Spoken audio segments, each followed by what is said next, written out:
कथेचे नाव आहे चायेगत, एक सत्यानुभव. माझा स्वतःचा नाही, दिनकरचा. कथेत नाव बदलले आहे.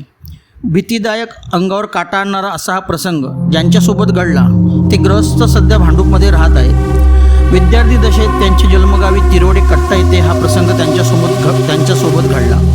पूर्वी साधारण 50 ते 60च्या दशकात गावी वीज व रहदारीच्या साधनाचा अभाव होता. शेती पारंपरिक पद्धतीने केली जात असे. जंगल विपुल प्रमाणात होते.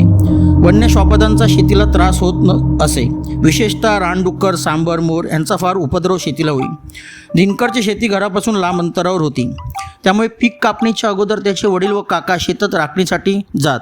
शेतात तात्पुरते मचाण बांधून त्यावर हे दोन भाऊ मुक्काम करीत. वन्य श्वापदांना घाबरण्यासाठी काहीजण तेलाचे पत्र्याचे डबे बडवीत, जेणेकरून त्या आवाजाने श्वापदे पळून जात. काही सदन शेतकऱ्यांकडे बंदुका होत्या. दिनकर आपला रोजचा नित्यक्रम आटपून वडिलांना काकांना शेतीच्या कामाला मदत करत असे. रोज रात्रीच्या सुमारास 8 ते 8:30 ह्या वेळेत घरून जेवणाचा डबा घेऊन शेतावर वडिलांना नेऊन देत असे. शेत राखण्याच्या दिवसात त्याचे रोजचे हे काम होते. त्या दिवशी दिनकर डबा घेऊन शेताकडे निघाला. एका हातात कंदील, दुसऱ्या हातात जेवणाचा डबा घेऊन रमतगमत तो मार्गक्रमण करत होता. रोजची पायाखालची वाट. आणि दुसरे म्हणजे तो अतिशय धीट असा होता. सहजासहजी घाबरून जाणारा नव्हता. वन्य श्वापदांखेरीज फुरसे या सापाचा उपद्रव फार असे. विदभर लांबीचा, अजगरासारखी अंगावर नक्षी असणारा साप सहजी दृष्टीत पडत नसे. त्यामुळे रात्रीच्या वेळी जाताना सावधगिरी बाळगावी लागे. दिनकरने अर्धाधिक रस्ता कापला, पण अचानक त्याच्या लक्षात आले, आपण तर वाट चुकलो आहोत. कारण चढणीचा भाग आपल्याला जाताना कुठेही लागत नसे. त्याने आपला मार्ग बदलला, पण फिरून तो त्याच जागी आला. चढणीच्या उतारावर असलेल्या झुडपामागे असंख्य डोळे लकलकू लागले. क्षणभर तो गडबडला. नक्कीच रानडुकरांचा कळप असावा.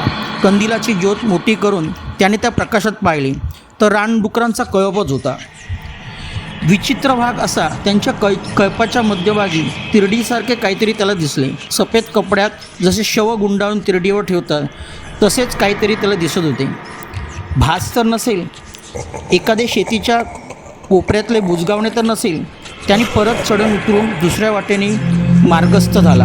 थोडे चालल्यानंतर तोच कळप पुन्हा त्याच्या समोर आला. आता मात्र दिनकर चचापला. काहीतरी विपरीत प्रकार आहे त्याच्या ध्यानात आले. पण न डगमगता त्या कळपाला मुसंडी मारून विरुद्ध दिशेने पुढे जाण्याचा त्याचा प्रयत्न होता. इथे दिनकरने घातकी चुकीचा निर्णय घेतला. ह्या प्रयत्नात त्याला कुठल्या तरी अदृश्य शक्तीने उचलून फेकले. तो एका डुऱ्यात जाऊन पडला. आमच्या ह्या पट्ट्यात ठिकठिकाणी निर्जर झरे आहेत. आमच्याकडे त्यांना डुरे म्हणतात. जास्त खोल नसतात. दिनकर त्या डुऱ्यात पडला. जबरदस्त मार लागल्यामुळे तो कणू लागला. अर्धग्लानीतच तो होता. शेतावरचे वडील व काका विचार करत होते, हा पोरगा रोज वेळेवर येतो, आज कुठे राहिला. 10, 10:30 होत आले, अजून ह्याचा पत्ता नाही. दिनकरच्या वडिलांच्या मनात शंकेची पाल चुकचुकली. आज अमावस्या आहे. विचार करण्यात वेळ न घालवता आपल्या भावाला घेऊन दिनकरच्या शोधात निघाले. शेतापासून अर्ध्या फलांग अंतरावरती त्याला दिनकरच्या कणण्याचा आवाज ऐकू येऊ लागला.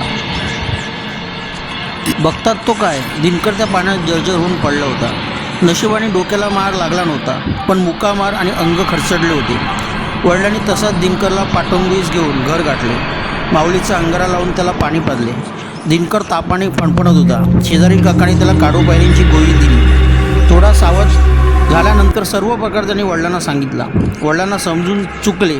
आपला मुलगा चायगतीच्या फेऱ्यात आला होता, पण वेळ आली नव्हती. अश्रू भरल्या डोळ्यांनी त्यांनी माऊलीच्या दिशेने हात जोडले. दुसऱ्या दिवशी गाड्यांना बोलवून दिनकरच्या अंगावरून काळे कोंबडे उतरवून टाकले.